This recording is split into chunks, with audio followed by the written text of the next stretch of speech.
If you're having trouble attracting opportunities in your life, there must be some gadbad in the north of your house. The north sector of your house is your opportunity sector.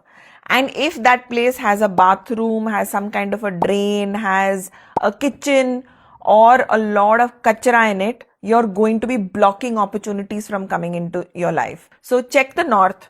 What is there in the north? You can activate the north by making sure that sector has some blue in it, because blue is the element of that sector, which is water. You can also get yourself a 6-level waterfall, like I've always mentioned, and make sure that you keep a dragon in that waterfall, and also some feng shui coins, some wealth coins.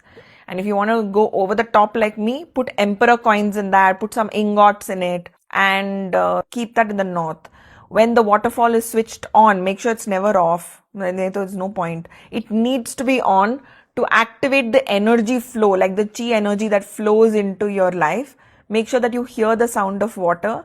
And if you're able to, you can actually spray or add some essential oil, the crown of success oil or the money oil, whatever you want to invite into your life. You can add that wo wala essential oil from my online store. You can add that into your waterfall, and it will bring that into your life. Now you can DM me for the link for the waterfall, and I will send it to you.